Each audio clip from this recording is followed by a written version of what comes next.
अंधेरी नामक एक गांव में खुशीलाल नाम का एक किसान रहा करता था। उसकी 2 बेटियां थीं, सलोनी और दिव्या। सलोनी जितनी सुंदर और गुणवान थी, दिव्या उतनी ही कुरूप और घमंडी। पूरे गांव में सब सलोनी को ही पसंद करते थे, लेकिन दिव्या के कुरूप होने के कारण कोई भी गांव वाला उसे पसंद नहीं करता था। एक गांव का दूध वाला, जिसका नाम गबरू था, अपनी साइकिल पर गाना गाता आ रहा था। अरे अरे गबरू चला रे अपनी साइकिलिया पे, गाँव गाँव घर घर दूध बांटने चला रे। ओहो। तभी उसकी साइकिल खुशीलाल के घर के बाहर आकर रुक गई और गबरू जोर जोर से चिल्लाने लगा। अरे कोई है? अरे दूध वाला गबरू आया है भाई, अरे बाहर आओ। अरे ओ सलोनी, जल्दी से बाहर आ। अरे अरे अरे धत तेरे की, ये क्या देख लिया गबरू? छी छी छी छी छी छी, सुबह सुबह पूरा फ्रेश मूड खराब हो गया भैया। हाय हाय हाय हाय, इस काली कलूटी को जो देख लिया। अरे अरे अरे, कितनी बार कहा है तुमसे दूध लेने तुम मत आया करो, हैं? लेकिन तुम हो कि अपना ये बदसूरत चेहरा उठा के मेरे सामने आ जाती हो।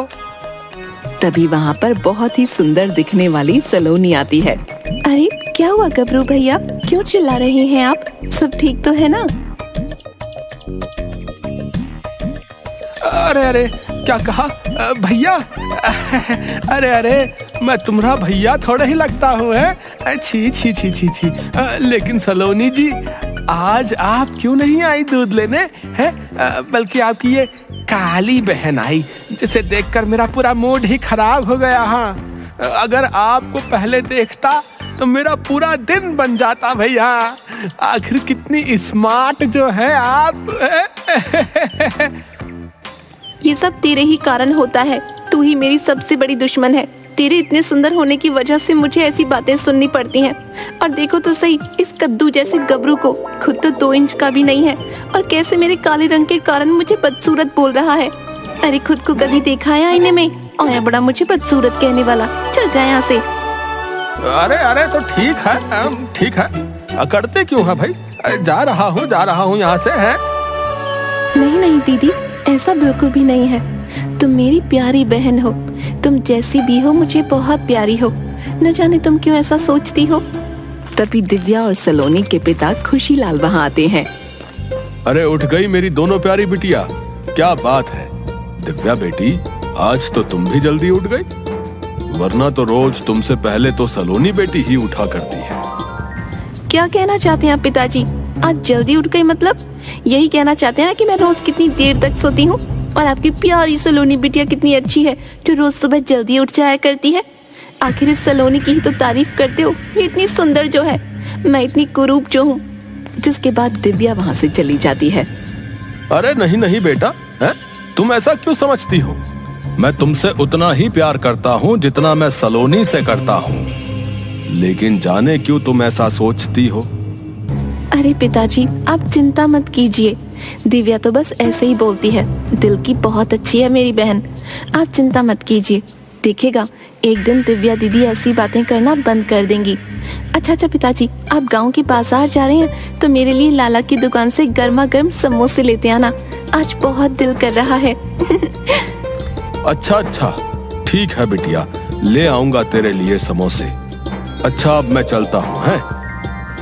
थोड़ी देर बाद खुशीलाल समोसे और जलेबियां लेकर आता है। अरे कहाँ हो मेरी प्यारी बेटियों, दिव्या और सलोनी? अरे जरा देखो तो सही, मैं तुम्हारे लिए बाजार से समोसे और जलेबियां लेकर आया हूँ भाई। अरे देखो देखो, बाहर तो आओ जरा। अरे पिताजी, आप आ गए? अरे वाह, कितने सारे समोसे और जलेबियां लेकर आए हैं। वाह वाह, मुझे तो बहुत जोर की भूख लगी है। हाँ, ये समोसे और जलेबियां भी पिताजी तेरे लिए ही लाए होंगे। आखिर तू पिताजी की इतनी सुंदर बेटी है ना। जा तू ही खा ले सलोनी, ये गर्मा गर्म समोसे और जलेबियां। अरे नहीं सलोनी बिटिया, ये समोसे और जलेबियां तो मैं तुम दोनों के लिए ही लाया हूँ। तुम हमेशा ऐसी बातें क्यों करती हो बेटी? तुम भी मुझे उसी तरह प्यारी हो जिस तरह सलोनी।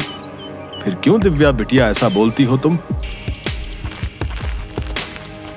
तभी दिव्या चुपके से अपने कमरे से बाहर आती है और रसोई में जाकर देखती है कि समोसे और जलेबियां रखी हैं कि नहीं। तभी दिव्या चुपके से सभी समोसे और जलेबियों में लाल मिर्च मिला देती है और चुपचाप वहां से चली जाती है। जैसे ही सलोनी समोसे और जलेबियां खाती है, मिर्च की वजह से वो चिल्लाने लगती है। हाय, इतनी मिर्च इन जलेबियों और समोसों में कहां से आ गई? हाय, मैं मर गई। देखते ही देखते मिर्च की वजह से सलोनी का बुरा हाल हो जाता है। तभी दिव्या सलोनी को छुप कर देख रही होती है। वाह वाह वाह, अब आया ना मजा।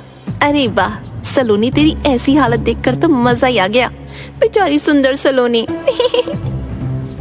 अरे ओ सलोनी, मैं गांव के तालाब से पानी लेने जा रही हूँ। पिताजी आए तो उन्हें बता देना, मेरी बुराई करने मत लग जाना। आई बड़ी पिताजी की लाडली। जिसके बाद दिव्या वहां से अपने हाथ में एक मिट्टी का घड़ा लिए चल देती है। दिव्या अपने सर पर मिट्टी का मटका लिए जब जा रही थी तो तभी उसे रास्ते में गबरू दिखाई देता है। गबरू दिव्या के ठीक पीछे होता है, जिसकी वजह से उसे दिव्या का चेहरा नहीं दिख पाता। अरे कोई छम्मक छल्लो जा रही है। अरे वाह वाह, अरे चलो चलो इस हसीना के पीछे चलकर इसका खूबसूरत चेहरा तो देखा जाए। अरे ओ हसीना, कहाँ चली? जरा मुड़ के तो देख इस जवान गबरू को है। और गबरू दिव्या के पीछे चलने लगता है। जैसे ही दिव्या पलटकर गबरू को देखती है, गबरू हैरान रह जाता है। क्या बोला रे नाश पीटे गबरू?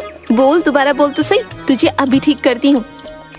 अरे अरे अरे अरे, छी छी छी छी, तू है तू? बदसूरत, मुझे हट। मुझे लगा था कोई हसीना यहाँ से जा रही है, लेकिन निकली तू। छी छी छी छी, ये किसे क्या बोल दिया मैंने? हाय हाय। ऐसे बोलता हुआ गबरू वहां से चला जाता है। लेकिन गबरू की इस बात से दिव्या बहुत दुखी हो जाती है। लेकिन वो आगे चलती है, गांव के तालाब के किनारे पहुंचती है, जहां पहले से ही गांव की कुछ औरतें तालाब पर पानी भरने आई थीं। वो सब दिव्या को देखते ही अजीब सी शक्लें बना लेती हैं। अरे छी छी, ये सुबह सुबह किस काली कलूटी का चेहरा देख लिया। हाय हाय हाय, अब तो पूरा ही दिन खराब हो जाएगा। हाय हाय, बोल तो बिल्कुल सही रही हो बहन, इस कुरूप दिव्या को देखना ही अपशगुन है। छी छी छी, अब देखना इसके इन हाथों से पूरा तालाब ही अशुद्ध हो जाएगा। छी छी छी छी। तभी सारी औरतें बोलने लगती हैं। अरे हाँ हाँ, इस दिव्या ने तो पूरा तालाब ही गंदा कर दिया। इसने तो तालाब ही गंदा कर दिया। क्या कहा तुमने? मेरे इस तालाब को हाथ लगाने से ये अशुद्ध हो जाएगा? मैं अपशगुनी हूँ? रुको अभी बताती हूँ तुम लोगों को। तभी दिव्या के हाथ में जो मिट्टी का घड़ा था वो उन औरतों पर फेंक कर मारती है, जिसकी वजह से वो औरतें तालाब में जा गिरती हैं। हाय हाय, ये क्या किया तूने कुरूप लड़की? देखना तू, हम तेरी शिकायत तेरे पिता खुशीलाल से करेंगे।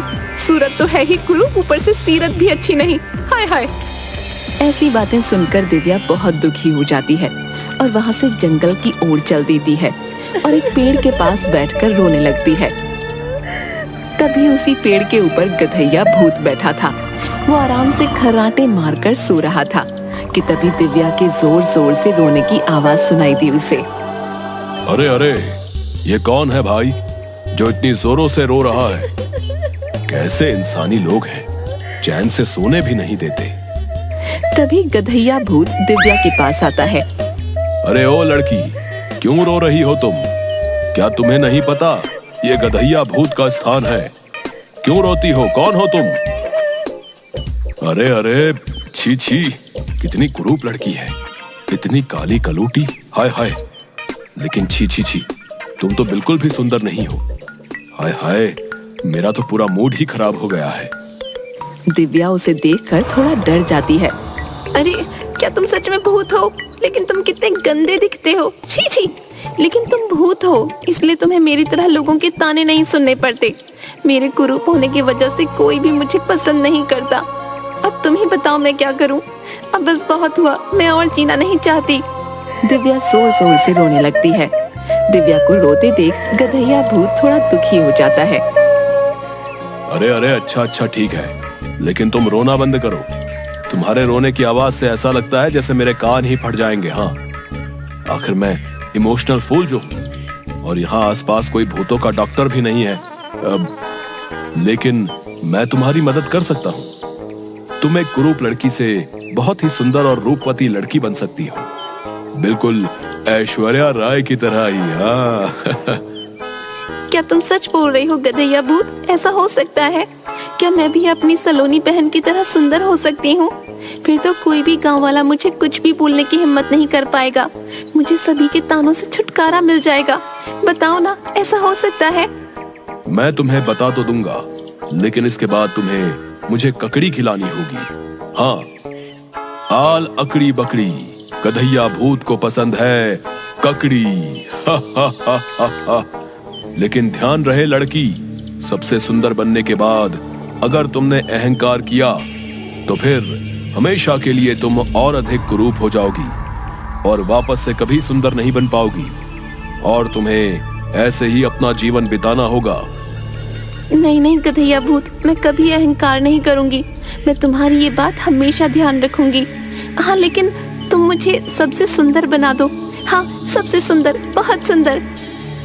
आल अकड़ी बकड़ी, कुरूप लड़की से तुम बन जाओ सुंदर लड़की। ऐसे बोलते ही देखते गधैया भूत अपनी शक्तियों से दिव्या को बहुत सुंदर बना देता है। दिव्या ये देखकर बहुत खुश हो जाती है।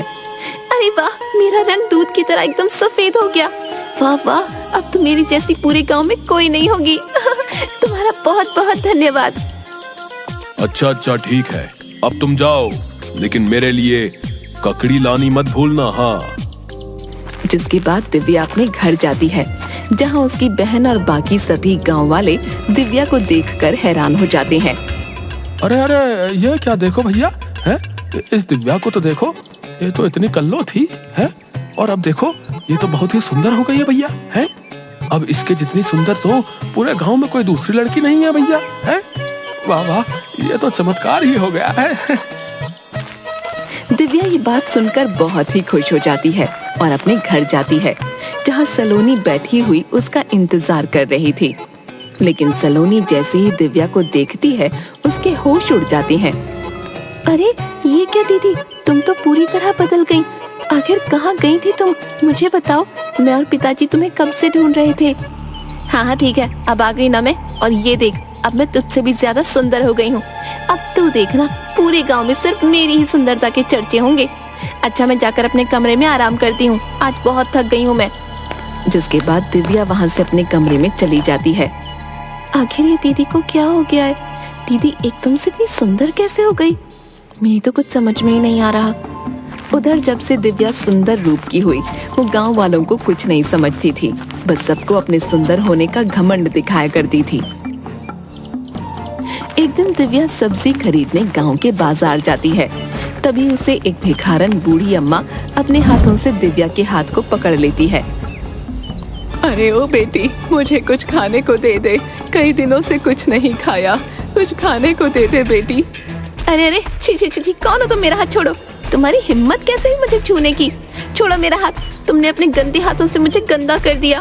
छी छी छी, अब मुझे घर जाकर गंगा जल से स्नान करना होगा। ये सब सुनते ही बेचारी भिखारन बुढ़िया बहुत दुखी हो जाती है और गुस्से में आ जाती है। क्या कहा तूने? गंदे हाथ? बहुत घमंड है ना तुझे अपने रूप पर। तो जा, मैं तुझे श्राप देती हूँ, आज के बाद तेरा ये रूप चला जाएगा, तो फिर से कुरूप हो जाएगी। अरे जा भिखारन, तेरे जैसी मामूली बुढ़िया मुझे क्या श्राप देगी? चल जा यहाँ से, मैं गांव में सबसे सुंदर हूँ और हमेशा मैं ही सुंदर रहूंगी। मुझसे सुंदर और कोई नहीं। दिव्या अपने घर जाती है और जाकर सो जाती है। लेकिन जैसे ही सुबह उठती है, सलोनी उसे देखकर हैरान हो जाती है। अरे ये क्या हुआ दीदी आपके चेहरे को? ये कैसे हुआ? अरे तू जलती है मुझसे, इसलिए ऐसे बोल रही है। हाँ, मेरा सुंदर चेहरा अच्छा नहीं लगता ना तुझे? आई बड़ी, चल हट। तभी दिव्या शीशे में अपना चेहरा देखती है। उसका पूरा चेहरा बेहद ही कुरूप हो जाता है और दिव्या के चेहरे पर एक बड़ी सी नाक उगाती है। तभी दिव्या जोर जोर से चिल्लाने लगती है, हाय हाय, ये क्या हो गया? तभी दिव्या गधैया भूत के पास जाती है। अरे गधैया भूत, ये देखो ना क्या हो गया, ये क्या कर दिया तुमने? मुझे पहले से भी अधिक बदसूरत बना दिया। देखो मेरे चेहरे पर ये कितनी भद्दी सी दिखने वाली नाक उगाई है। ये क्या किया तुमने? ओए माँ, सच में ये क्या हुआ? तुम तो पहले से भी अधिक भद्दी दिख रही हो। छी छी छी छी छी छी। और ये क्या, तुम आज इतने दिनों बाद भी खाली हाथ ही आई हो? कहाँ है ककड़ी? हाय हाय, न जाने कितने दिन से मैं रोज तुम्हारी राह देखता कि तुम कब मेरी फेवरेट ककड़ी लेकर आओगी और कब मैं लबालब ककड़ी खाऊंगा। मैं तुम्हारे लिए बहुत सारी ककड़ी लाऊंगी, बस मुझे एक बार और सुंदर बना दो।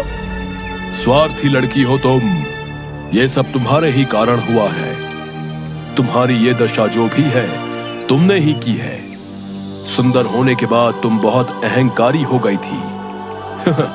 देखो, मैं एक बार अपने जादू से तुम्हारी मदद कर सकता था, क्योंकि लोग तुम्हें बहुत ताने मारते थे, लेकिन तुम हो कि सुधरने का नाम ही नहीं ले रही हो। अपने आप को सच में एंजेलिना जोली समझने लगी थी। अब भुगतो, मैं तो चला ककड़ी ढूंढने। ऐसा सुनते ही दिव्या जोर जोर से रोने लगती है।